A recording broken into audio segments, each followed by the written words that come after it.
What is good, Tesla family? It's Ray J back with another video. And in this one, I want to break down what's going on with Tesla, SPY, Nvidia, the QQQ, and a couple of other tickers. I'm also going to break down some big news that came out involving Elon Musk, what he's been saying about FSD, and also about the Tesla Roadster. But before I bring you the devil's information, before I talk about some things that came out from Elon Musk's mouth, let me just mention a couple of things.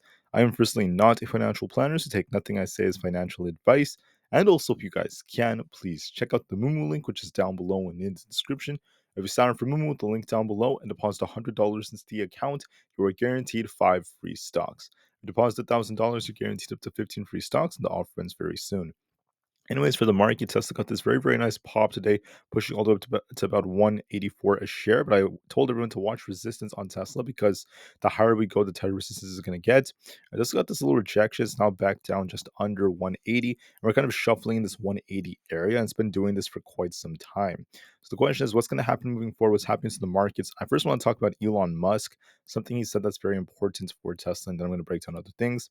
As I did briefly mention on this channel, I did talk about how Tesla and Elon Musk are requiring the FSD demo for every prospective Tesla buyer in North America. This is some very important news. I wanted to break down more details about this. So, there was basically an email sent by Elon Musk to employees on Monday informing them that they have to show customers how to use FSD before completing a delivery in North America. And he said that this may slow down the delivery process, but it is nonetheless a very, very important requirement. Tesla is trying to avoid showing a year over year decline in deliveries for the first quarter, but simultaneously, there are going to be a lot more things that could be more difficult. So, the reason why this is important is because, and this is what Musk said in the email, going forward, it is mandatory in North America to install and activate FSD version 12.3.1 and take customers on a short test drive before handing over the car. Musk wrote in an email to staffers on Monday, almost no one actually realizes how well supervised FSD actually works. I know this will slow down the delivery process, but it's nonetheless a hard requirement, like he said before. And he's doing this in turn because this not only will help people understand that FSD is once again very, very overseen. It has a lot of capabilities and could be very useful. It's obviously not perfect, but this could be great for them. Additionally, this incentivizes more people to actually get it, which is going to be very, very profitable for Tesla, at least for the long term. It's going to bring in a lot more revenue. So I do believe that's a part of the reason why. And then when you get more users to actually use their systems, even if you increase this by an extra like few thousand, even 10,000, even 100,000 people, however many people it is, even if it's just an extra few 10,000 that end up, using it and they end up passing more like safety tests and etc. What I'm trying to say is that this is going to be very, very beneficial for the development of the technology, which is going to be used for other sectors in Tesla because the way the technology works is it tracks data. It uses the data to learn from the different users out there, and it tracks everything in a massive, massive supercomputer. The Dojo supercomputer is using this, and their neural networks are all in a way just connected. So it's very important that, in my opinion, that we see people take FSD seriously. I know a lot of people make a joke out of it, and I think that Musk has a very good point in making these requests.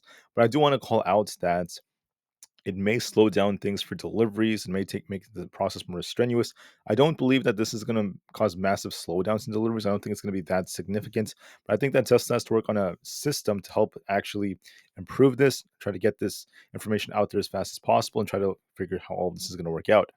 Additionally, there's been a lot of talk about the self-driving software trial that now Elon Musk has said should be offered. So basically, Elon Musk also said that Tesla is going to be offering the US customers a free trial of its driver assist technology for a month. That's great news as well because it's going to once again incentivize more people to use it, get more data in there. And if they get more users, it's going to bring in more revenue for Tesla as well. This is also very important amidst the fact that we're getting not the strongest delivery numbers, and free trials could be a step in the right direction for people to start adopting the technology. In Elon Musk's opinion, this is what other people said as well. So with the 1 month free trial, it's not just offered to like new vehicle purchases, but it's also going to be required for basically everyone has access to that just for 1 month, and it's gonna excuse me, it's gonna once again benefit U.S. cars and a lot of people out there. So it's gonna be a big win for Tesla, and I think that's some great news.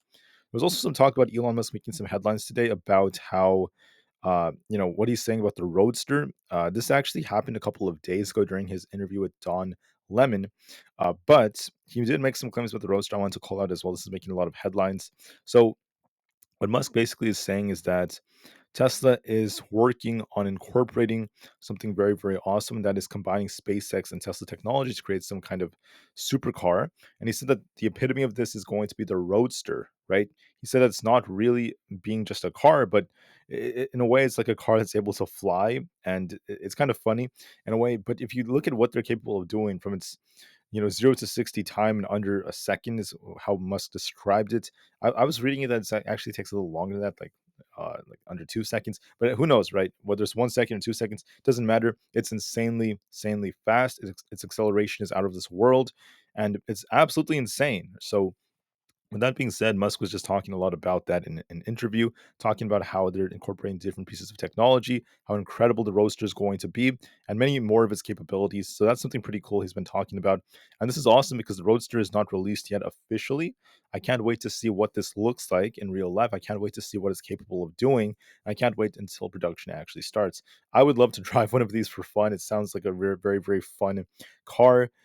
Musk kind of described this as if it's a jet, so it's a fun car slash jet, if anything. So that would be very, very awesome. Anyways, going back to Tesla, what do I see on the share price? So Tesla's beginning to decline just a little bit. We're going to be looking at some key supports as well. We're barely at 179 right now. We could retrace a little bit more to like 178, but it's very, very minor as the market is very, very choppy. So I'm not really seeing too much coming for it. We had this nice pop like move. I warned you guys about the resistance, and we ended up just coming back down. Now we're just kind of flat right here. So we'll have to see how Tesla does. Watch 180 as resistance, 178 as support. We're just kind of like stuck here. Might remain stuck here. It could decline a little bit more, closer to like 177.6 to 178. But otherwise, I do think Tesla's just going to be stuck for the time being. Now, for SPY, I want to call out that there is a possible inverse head and shoulders like structure that could be developing, but there's no sign of this actually getting a massive bounce right now. And we spent the entire day essentially just kind of trading sideways. We haven't really done much. We're just barely stuck in near 521. So we're going to likely continue to be range bound. We're in a very, very tight range until we get some new developments. And it may take a couple of days until SPY gets some kind of break, but so far it's holding well. We do have an inverse head and shoulders, but it needs a bit more time. It's just very choppy for now and may remain choppy for the time being. We'll see how things go. The QQQ, I did warn you guys that this thing could come down just a little bit to test the 50 EMA. That's what happened. We did come down a bit. Now we're just trading sideways. There is also an inverse head and shoulders like structure developing on here. We could drop a little bit more and then bounce or kind of like bounce from here later on. But as of right now, we're kind of choppy, kind of trading sideways. That's not really doing much. Same thing with Apple, just completely range bound, very, very boring. We have 170 as support, 170.9 as resistance. We're very close to that range. It's been going back and forth between supply and demand all day. I'm not really seeing much for Apple, kind of boring. So there's not much going on with that either. For Nvidia, I said to everyone, Nvidia may dip a little bit.